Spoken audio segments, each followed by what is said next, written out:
അങ്ങനെ ക്യുച്ചോങ് ആണെങ്കിൽ ആകെ ജാടയൊക്കെ ഇട്ടിട്ട് നാണം കെട്ടിട്ടാണ് സംഭവം അവിടെ നിന്നും പോകുന്നതും. ഇതേ ടൈമിൽ ലീഷനാണെങ്കിൽ ഒരു കുളത്തിലായിരിക്കും കേട്ടോ, ബോൾസ് വീണിട്ടുണ്ടായിരിക്കും. അതെടുക്കാൻ മാക്സിമം നോക്കുന്നുണ്ടെങ്കിലും ഒരുപാട് ലേറ്റ് ആയി എന്ന് മനസ്സിലാക്കുന്ന ലീഷൻ അവിടെ നിന്ന് നേരെ പോകുന്നത് ക്യുച്ചോങ്ങിന്റെ അടുത്തേക്കായിരിക്കും കേട്ടോ. അതായത് പ്രൊഫസർ ഹാൻ ഇല്ലാത്തത് കൊണ്ട് തന്നെ ഇന്ന് കൺസൾട്ട് ചെയ്യുന്നത് ഇവളായിരിക്കും. ഇവളാണെങ്കിൽ ഇവനെ കണ്ടിട്ട് വലിയ മൈൻഡ് ഒന്നും ചെയ്യുന്നില്ല. അപ്പൊ ലീഷനാണെങ്കിൽ ആദ്യമായിട്ട് എന്നെ കണ്ടിട്ട് ഒരാൾ ഇങ്ങനെ മൈൻഡ് ചെയ്യാതിരിക്കുന്നതെന്ന് പറഞ്ഞ് ഇവന്റെ ചിത്രമുള്ള ടോണിക് ഉണ്ടല്ലോ അത് ഇവൾക്ക് കുടിക്കാൻ കൊടുക്കുന്നുണ്ട്. അപ്പൊ ഇവളാണെങ്കിൽ എനിക്ക് ഇതിന്റെ ആവശ്യമില്ലെന്ന് പറയുന്നതും ഇവനാണെങ്കിൽ ആ ബോട്ടിൽ അവിടെ നിരത്തി വെക്കുന്നുണ്ട്. അതെ, എനിക്ക് പെട്ടെന്ന് മരുന്നൊന്ന് പ്രിസ്ക്രൈബ് ചെയ്ത് തരാൻ പറ്റുമെന്ന് ചോദിക്കുമ്പോൾ ഇവളാണെങ്കിൽ അതെ, ഇത് മനസ്സുകൊണ്ട് മനസ്സിലാക്കാനുള്ള കഴിവൊന്നും എനിക്കില്ല, ആദ്യം നിങ്ങളെ കൺസൾട്ട് ചെയ്യണം, അതിനുശേഷം മരുന്ന് കുറിച്ച് തരാമെന്ന് ഇവള് പറയുന്നതും ഇവനാണെങ്കിൽ അല്ല, എനിക്ക് നേരത്തെ ഒരു സ്ഥലത്തേക്ക് പോകാനുണ്ടായിരുന്നു, ഇതിനെപ്പറ്റി കോച്ചോ എൻ്റെ അമ്മയെ അറിയണ്ടാട്ടോ എന്ന് പറയുമ്പോൾ അല്ല ഇതെന്താ വല്ല സ്കൂളാണെന്നാണോ തന്റെ വിചാരം എന്ന് ഇവള് ചോദിക്കുന്നുണ്ട് കേട്ടോ. ഈ ടൈമിലൊക്കെ തന്നെ ഇവനാണെങ്കിൽ ഈ നിരത്തി വെച്ചിരിക്കുന്ന ബോട്ടിൽ ഒരേപോലെ വെക്കാനാണ് ശ്രമിക്കുന്നത് കേട്ടോ. ഇവളാണെങ്കിൽ ഇതെന്നൊരെണ്ണം എടുത്ത് കുടിക്കുന്നുണ്ട്. വീണ്ടും അത് ക്രമം തെറ്റി വെക്കുമ്പോൾ ഇവൻ വീണ്ടും അത് റെഡിയാക്കുന്നതാണ് കാണിക്കുന്നത്. അതായത് ചില ആളുകൾക്ക് ഒരു അസുഖം ഉണ്ടായിരിക്കും, അതായത് വളരെ നീറ്റായിട്ട് ഓരോ സാധനങ്ങൾ വെക്കണം ഒരേ ക്രമത്തിൽ എന്നൊക്കെ. ഇത് മനസ്സിലാക്കുന്ന ക്യുച്ചോങ് ആണെങ്കിൽ ഇവൻ ഇങ്ങനെ തുറച്ചു നോക്കുമ്പോൾ അല്ല, താൻ ഈ ബോട്ടിൽസ് ക്രമം തെറ്റി വെച്ചാൽ ഞാനത് വീണ്ടും ക്രമാക്കി വെക്കത്തില്ല എന്നൊക്കെ പറയുന്നുണ്ടെങ്കിലും ഇവൻ അത് ചെയ്യുന്നതും ആ ശരിയാ, എനിക്കിത് തന്നെയാണ് പ്രോബ്ലം എന്ന് പറയുന്ന ഇവനോട് ക്യുച്ചോങ് ചോദിക്കുന്നുണ്ട്, നിനക്ക് OCD ആണല്ലേ എന്ന്. ഒരുപാട് എക്സ്പെക്ടേഷൻ ഉള്ള ഇതുപോലത്തെ അത്ലറ്റ്സിന് ഇപ്പൊ ഇങ്ങനത്തെ അസുഖമുണ്ടെന്ന് പറയുന്ന ക്യുച്ചോങ്ങിനോട് ഇവൻ പറയുന്നത് അത് ശരിയാ, എൻ്റെ സ്പോൺസർക്ക്, എൻ്റെ മാനേജർക്ക്, അതുപോലെ എന്നെ സപ്പോർട്ട് ചെയ്യുന്ന എൻ്റെ പാരൻസിനൊക്കെ തന്നെ എന്നിൽ ഭയങ്കര എക്സ്പെക്ടേഷൻ ആണെന്ന് പറയുന്നതും അപ്പോൾ ഇവളാണെങ്കിൽ അപ്പോൾ തനിക്കോ എന്ന് അവിടെ ചോദിക്കുന്നുണ്ട്. സ്പോൺസറിനെ പറ്റിയും പാരൻസിനെയും സ്റ്റാഫിനെ പറ്റിയൊക്കെ സംസാരിച്ചല്ലോ, അവരുടെ ആഗ്രഹങ്ങൾ മാത്രം നോക്കിയാൽ മതിയോ, തനിക്ക് ആഗ്രഹങ്ങളൊന്നും ഇല്ലെന്ന് ചോദിക്കുമ്പോൾ ഇവനാണെങ്കിൽ അതിന് എൻ്റെ ആഗ്രഹങ്ങൾക്ക് വിലയുണ്ടോ എന്നാണ് ചോദിക്കുന്നത്. അപ്പോൾ ഇവളാണെങ്കിൽ തീർച്ചയായും ഇത് നിങ്ങളുടെ ജീവിതമാണെന്നൊക്കെ പറയുന്നതും ഇവനൊന്ന് സ്റ്റക്ക് ആകുന്നുണ്ട് കേട്ടോ. ഇവനാണെങ്കിൽ എനിക്ക് കുഴപ്പമൊന്നുമില്ല എന്ന് പറഞ്ഞ് അവിടെ നിന്ന് പോകുന്ന ടൈമിൽ ക്യുച്ചോങ് ആണെങ്കിൽ കൂളായിട്ട് ഇവളുടെ ഫോണിന് ഒരു കവർ അങ്ങ് ഒട്ടിക്കുന്നുണ്ട്. അത് വലിയ നീറ്റായിട്ടൊന്നും ആയിരിക്കില്ല. ഇത് ശ്രദ്ധിക്കുന്ന ഇവനാണെങ്കിൽ ഓടി വന്നിട്ട് അത് നീറ്റായിട്ട് വെക്കുന്നതാണ് കാണിക്കുന്നത്. അതായത് ഇവന്റെ അസുഖം ഏകദേശം മനസ്സിലായല്ലോ.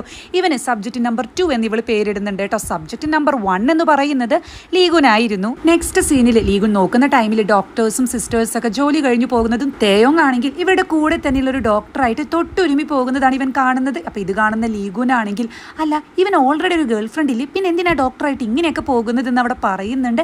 എല്ലാവരും ജോലി കഴിഞ്ഞു പോയി, അപ്പൊ ഇവൾക്ക് മാത്രം എന്താ വീട്ടിലേക്കൊന്ന് പോകേണ്ടേ, ഇത്രയ്ക്കും വർക്ക് ഹോളിക് ആണോ എന്ന് പറയുന്നതും അതിനുശേഷം അല്ല, ഞാൻ സ്റ്റെയറിൽ നിന്ന് വീണു എന്നല്ലേ പറഞ്ഞത്, എന്നിട്ട് എനിക്കൊരു ട്രോമയൊന്നും തോന്നുന്നില്ലല്ലോ എന്ന് പറഞ്ഞ് ഒരു കൗൺസിലിംഗ് ആവശ്യമുണ്ടെന്ന് ഇവൻ പറഞ്ഞ് നേരെ ഇവളെ കാണാനാണ് പോകുന്നത്. ഇതേ ടൈമിൽ ലീഷനാണെങ്കിലും സ്കൂളിലേക്ക് എത്തുന്ന ടൈമിൽ ഇവനെ വെൽക്കം ചെയ്യാൻ വെച്ചിരുന്ന ബൊക്കയും ആ തോരണങ്ങളൊക്കെ കാണുന്നുണ്ട്. പക്ഷെ പിള്ളേരൊക്കെ വീട്ടിൽ പോയിട്ടുണ്ടായിരിക്കും. ഇവനാണെങ്കിൽ നല്ല വിഷമം വരുന്നുണ്ട്. ഇതേ ടൈമിൽ ലീഗുൻ നോക്കുമ്പോൾ കാണുന്നത് ക്യുച്ചോങ് ഇങ്ങനെ ഉറക്കം തൂങ്ങുന്നതായിരിക്കും കേട്ടോ. അപ്പൊ ഇവനാണെങ്കിൽ ഇവളുടെ അടുത്ത് വന്നിരുന്ന് പതുക്കെ ഇങ്ങനെ പറയുന്നുണ്ട്, ഈ ഹോസ്പിറ്റലിലെ എല്ലാ വർക്കും നീ തന്നെ ചെയ്യണമെന്നുണ്ടോ, ഇങ്ങനെ വർക്ക് ചെയ്താൽ നീ എവിടെയെങ്കിലും കുഴഞ്ഞു വീഴും, നിന്റെ ഫേസ് എത്ര ചെറുതാ, നല്ല ഭംഗിയുണ്ടെന്നൊക്കെ പറഞ്ഞ് ഇവനാണെങ്കിൽ ഇവളെ കിസ് ചെയ്യാൻ വരുന്നുണ്ടെങ്കിലും അയ്യോ കിസ് ചെയ്യാൻ പാടില്ല എന്നൊക്കെ പറയുന്ന ലീഗുനാണെങ്കിൽ നിന്റെ ലിപ്സ് കാണാൻ ഒരുപാട് ഭംഗിയുണ്ട് എന്നൊക്കെ പറയുന്നതും നിന്നെ കാണുമ്പോൾ തന്നെ എൻ്റെ ഹൃദയമിടിപ്പ് നന്നായിട്ട് കൂടുന്നുണ്ട്, എനിക്ക് കൺട്രോൾ ചെയ്യാൻ പറ്റുന്നില്ല എന്ന് ലീഗുൻ പറയുന്നു. ഇതേ ടൈമിൽ ഇവളാണെങ്കിൽ തണുത്തിട്ട് വയ്യെന്നിങ്ങനെ ഉറക്കത്തിൽ പറയുന്നതും ഞാൻ എന്താ ചെയ്യുക, ഹഗ് ചെയ്യണമെന്നൊക്കെ പറഞ്ഞ് ഇവൻ അതിനൊന്നും കഴിയുന്നില്ല.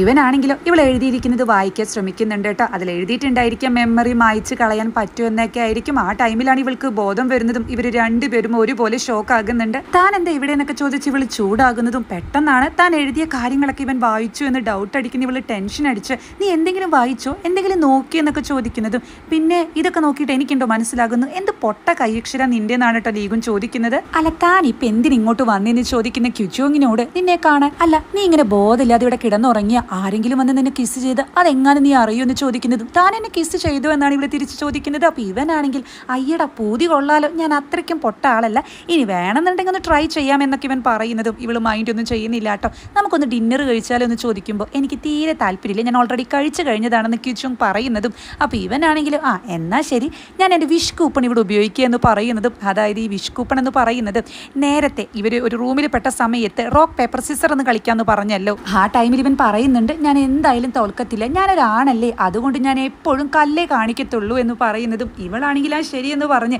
ഇവൻ റോക്ക് കാണിക്കുമെന്ന് വിചാരിച്ചിട്ട് പേപ്പർ കാണിക്കുന്നുണ്ട് കേട്ടോ. എന്ന് ഇവനാണെങ്കിൽ സിസർ ആയിരിക്കും കാണിക്കുക. ഇത് കള്ളക്കളിയാണെന്നൊക്കെ ഇവള് പറയുന്നതും ഒരു രക്ഷയില്ല എന്നാണ് ഇവൻ പറയുന്നത്. അപ്പോൾ ഇവളാണെങ്കിൽ ഞാൻ പോവുക കേട്ടോ, ഞാൻ ഒളിക്കാൻ പോവുക എന്നൊക്കെ പറഞ്ഞ് ജസ്റ്റ് ഇങ്ങനെ നീങ്ങുന്നതും ഇവനാണെങ്കിൽ എന്നാൽ ശരി ഞാൻ ഒളിക്കാം, പകരം താൻ ഒരു കാര്യം ചെയ്യണം, എനിക്കൊരു വിഷ് കൂപ്പൺ തരണം എന്ന് പറഞ്ഞിരുന്നു, അതായത് എന്തെങ്കിലും ഒന്ന് പറഞ്ഞു കഴിഞ്ഞാൽ അത് ആഗ്രഹിച്ച് തരണം എന്ന്.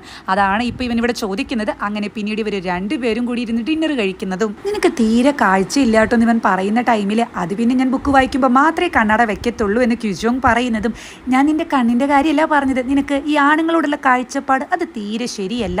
ആ തേയോങ് അവന് നിന്നെ ഒട്ടും ഇഷ്ടമല്ല എന്ന് പറയുന്നതും, അല്ല നിനക്ക് സ്വീറ്റ് ബോയ്സിന് ഇഷ്ടമാണെന്ന് ചോദിക്കുമ്പോൾ ഇല്ല എന്ന് ഇവൾ ഒറ്റയടിക്ക് പറയുന്നുണ്ട്. അപ്പോൾ ഇവനാണെങ്കിലോ, അല്ല നീ ഡേറ്റ് ചെയ്യുകയാണെങ്കിൽ എന്നെ കാണുന്നതിന് മുന്നേ വേറെ ആരെങ്കിലുമൊക്കെ ചെയ്യുകയാണെങ്കിൽ ശരിക്കും നിന്നെ ഇഷ്ടപ്പെടുന്ന ഒരാളെ തന്നെ ഡേറ്റ് ചെയ്യണം, അല്ലാതെ ഇവനെ പോലെയുള്ള ഒരാളൊന്നും നിനക്ക് സെറ്റ് ആവത്തില്ല. എന്നെ കണ്ടില്ലേ, എൻ്റെ ടേസ്റ്റ് ക്യുജോങ് ആണെന്ന് പറയുന്നതും ഇവളാണെങ്കിൽ വാട്സാപ്പ് എടുത്തിട്ട് കണ്ടില്ലേ തേയോങ്ങിൻ്റെ മെസ്സേജാണ്, ഞാൻ എവിടെയാണ് ഭക്ഷണം കഴിച്ചെന്നൊക്കെ ചോദിക്കുന്നത്.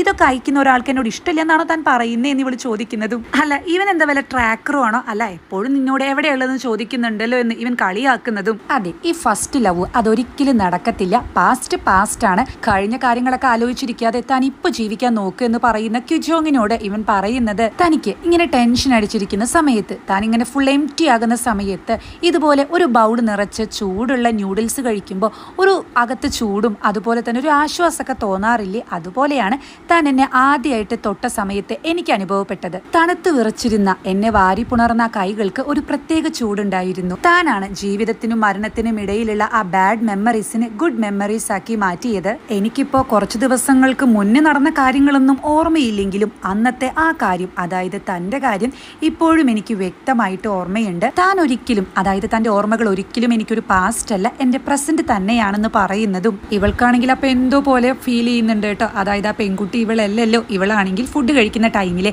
ഈ ആവി വന്നിട്ട് ഇവളുടെ കണ്ണാട ഇങ്ങനെ മൂടുന്നതും, അപ്പൊ ഇവനാണെങ്കിൽ ചിരിച്ചുകൊണ്ട് ഇവളുടെ കണ്ണാടയിലെ ഒരു ലവിന്റെ സിമ്പിൾ വരച്ചു കൊടുക്കുന്നുണ്ട്. എന്തായാലും കുറച്ചു കഴിഞ്ഞാൽ നീ ഇതുപോലെ പ്രണയത്തിലൂടെ തന്നെ എന്നെ നോക്കാൻ ശ്രമിക്കും, ഞാൻ അങ്ങനെ മാറ്റിയെടുക്കുമെന്ന് പറയുന്നുണ്ട്. ക്യുജോങ് ആണെങ്കിലോ പിന്നീട് വീട്ടിലേക്ക് പോകുന്നതും എല്ലാവരും ഉറങ്ങിയത് കൊണ്ട് തന്നെ ഇവൾ ആരെയും ഡിസ്റ്റർബ് ചെയ്യാതെ ഇവളുടെ റൂമിൽ കയറി കിടക്കുന്നതാണ് കാണിക്കുന്നത്. ഒരു മെലഡി മ്യൂസിക് അവിടെ പ്ലേ ചെയ്യുന്നുണ്ട് കേട്ടോ. അങ്ങനെ പിറ്റേ ദിവസം രാവിലെ ക്യുജോങ് ആണെങ്കിൽ അനിയനാണെന്ന് കരുതി നീ എന്താന്ന് ക്ലാസ്സിൽ പോകുന്നില്ലേ എന്നൊക്കെ ചോദിക്കുമ്പോൾ തൊട്ടടുത്ത് കിടക്കുന്നത് മറ്റൊരു പെൺകുട്ടിയായിരിക്കും, അതായത് ലീഗുന്റെ ഫസ്റ്റ് ലവ് ആയ പെൺകുട്ടിയായിരിക്കും അത്. അപ്പൊ ഇവളുടെ പേര് സേയ എന്നാണ്. അപ്പൊ ഇവളെ കാണുമ്പോൾ ഇവള് ശരിക്കും ഞെട്ടുന്നുണ്ട്. താൻ ആരാ, താൻ എന്താ ഇവിടെ എന്നൊക്കെ ചോദിച്ച് അമ്മയുടെ അടുത്തേക്ക് പോകുന്നതും അമ്മയാണെങ്കിൽ, ഞാൻ ഇന്നലെ ഇതിനെപ്പറ്റി പറയാൻ നിന്നെ ഒരുപാട് പ്രാവശ്യം വിളിച്ചു, പക്ഷെ കിട്ടിയില്ല, നിനക്ക് ഇവളെ ഓർമ്മയില്ലേ, എന്റെ ഫ്രണ്ടിന്റെ മോളാ, ചെറുപ്പത്തിൽ നിങ്ങൾ ഒരുമിച്ചായിരുന്നു എന്നൊക്കെ പറയുന്നതും ക്യുജോങ്ങിന് അത്രയ്ക്ക് ഇഷ്ടമൊന്നും ആകുന്നില്ല. അപ്പൊ ഇവളാണെങ്കിൽ, അല്ല എന്താ ഇങ്ങോട്ട് വെറുതെ ട്രിപ്പിന് വേണ്ടി വന്നതാണോ എന്ന് സേയോട് ചോദിക്കുമ്പോൾ, ഞാൻ മുന്നേ ഇങ്ങോട്ട് വന്നിട്ട് പോയതാണ്, അപ്പോൾ എനിക്ക് ശരിക്കും ഇവിടെ മിസ് ചെയ്തു, അങ്ങനെയാണെങ്കിൽ ഇപ്രാവശ്യം നിങ്ങളുടെ വീട്ടിലേക്ക് വരാമെന്ന് വിചാരിച്ചു, അമ്മയുടെ നോട്ട്ബുക്കിൽ നിന്നാണ്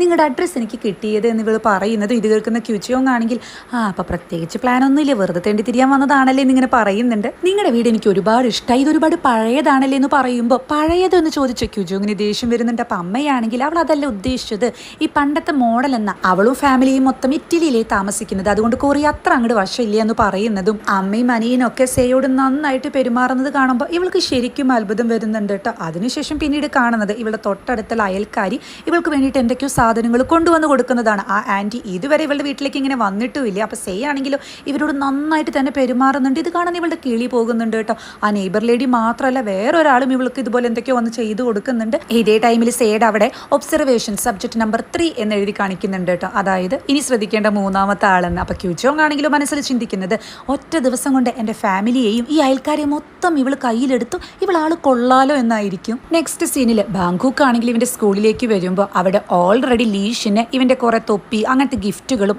ഓട്ടോഗ്രാഫ് എഴുതിയ ബോളുകളും അതൊക്കെ സെറ്റാക്കി വെച്ചിരിക്കുന്നതാണ് ബാങ്കൂക്ക് കാണുന്നത്. അപ്പോൾ ഇത് കാണുമ്പോൾ ഇവൻ ആദ്യം ഒരു പുച്ഛമൊക്കെ തോന്നുന്നുണ്ടെങ്കിലും ശരിക്കും ഹാപ്പി ആകുന്നുണ്ട്.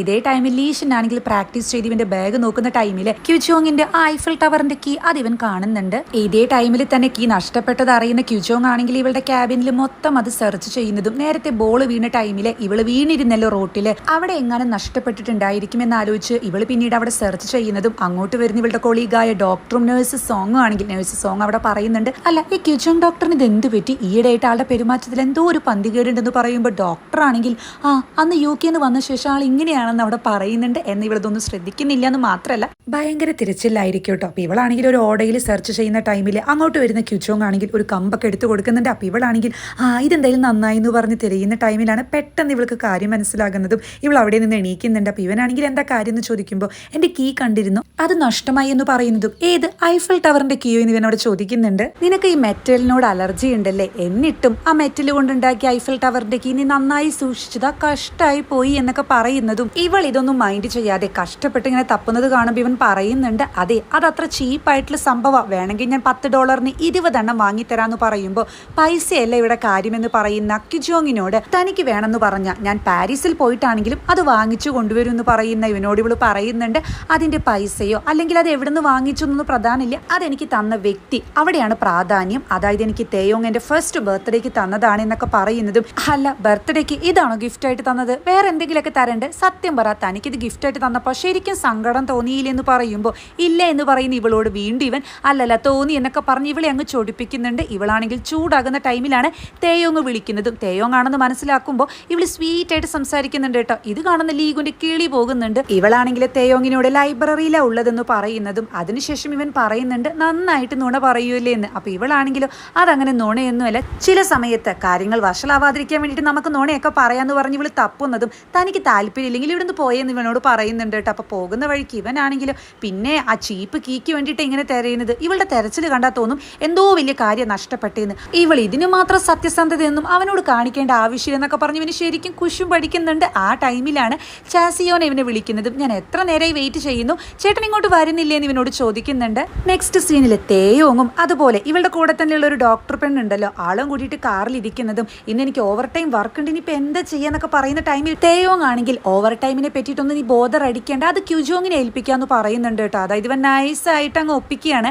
അപ്പോൾ ഇവളാണെങ്കിൽ അത് പറ്റൂ എന്നൊക്കെ ചോദിക്കുമ്പോൾ ഞാൻ പറഞ്ഞ എല്ലാം സെറ്റാക്കാമെന്ന് പറയുന്നതും താങ്ക്സ് പറയുന്ന ഈ ലേഡിയോട് താങ്ക്സ് ഒന്നും വേണ്ട, ഇതിന് പകരം എനിക്കൊരു കിസ് തന്നാൽ മതി എന്ന് പറയുന്നുണ്ട്. അങ്ങനെ ഇവർ കിസ് ചെയ്യുന്ന ടൈമിൽ തൊട്ടടുത്ത് കാറിലുള്ള ലീഗുനാണെങ്കിൽ ഇതൊക്കെ കാണുന്നുണ്ട് കേട്ടോ. ഇവനാണെങ്കിൽ ഇവരുടെ നേരെ വെള്ളം ചീറ്റുന്നുണ്ട്. അപ്പോൾ ഇവരാണെങ്കിൽ ദേഷ്യത്തിൽ ഇത് ആരാടോ എന്നൊക്കെ ചോദിക്കുന്നതും ലീഗുൻ പിന്നെ വലിയ മൈൻഡൊന്നും കൊടുക്കാതെ കാർ എടുത്ത് അവിടെ നിന്നും പോകുന്നുണ്ട്. പോകുന്ന വഴിയിലാണെങ്കിൽ ഇങ്ങനെയൊക്കെ കാര്യം എന്നുണ്ടെങ്കിൽ അവൾ എന്തായാലും അവന് ബ്രേക്കപ്പ് ചെയ്ത് എൻ്റെ അടുത്തേക്ക് തന്നെ വരാൻ സാധ്യതയുണ്ട്, അവൻ ലോക ഫ്രോഡാണ്, ഇതറിഞ്ഞു കഴിഞ്ഞാൽ അവൾക്ക് വിഷമമുണ്ടായിരിക്കും, എന്തായാലും അവൾ നേരിട്ട് കണ്ടു മനസ്സിലാക്കട്ടെ എന്നൊക്കെ പറയുന്ന ടൈമിലാണ് ഇവൻ അവിടെ രാത്രിയായിട്ടും ആ കീ തപ്പുന്ന ക്യുജോങ്ങിനെ കാണുന്നത് കേട്ടോ. ഇത് കാണുമ്പോൾ ഇവന് ശരിക്കും ദേഷ്യം വിഷമൊക്കെ വരുന്നുണ്ട്. ഇവനാണെങ്കിൽ ഇവളുടെ അടുത്തേക്ക് വന്ന് ആ കീ അങ്ങ് എടുത്തു കൊടുക്കുന്നുണ്ട് കേട്ടോ. ശരിക്കും ഇത് ഇവളുടെ കീ അല്ല, കാരണം ഇവളുടെ കീ ലീഷിന്റെ ബാഗിലുണ്ടല്ലോ. അപ്പൊ ഇവനാണെങ്കിൽ ഇതാ നിന്റെ കീ, ഇതിന് വേണ്ടിയിട്ടാണ് ഇങ്ങനെ തപ്പുന്നതെന്നൊക്കെ ചോദിക്കുമ്പോൾ അത് ശരി, അപ്പൊ നീയാണല്ലോ ഇത് എടുത്തത്, ഇത് എന്തിനാ എടുത്തതെന്നൊക്കെ ചോദിക്കുന്നതും ഇവനാണെങ്കിൽ അവിടെ പറയുന്നുണ്ട് അതെ നീ കീ നന്നായി സൂക്ഷിക്കുന്നത് കണ്ടപ്പോൾ എനിക്ക് ശരിക്കും കുശുമ്പ് തോന്നിയെന്ന്. അപ്പൊ ഇവളാണെങ്കിൽ ചീത്തയൊക്കെ പറയുന്നതും നന്നായി തണുത്തിട്ട് വയ്യ എന്ന് പറയുമ്പോൾ ഇവന്റെ കോട്ട് എടുത്ത് ഇവൾക്ക് ഇട്ട് കൊടുക്കുന്നുണ്ട് കേട്ടോ.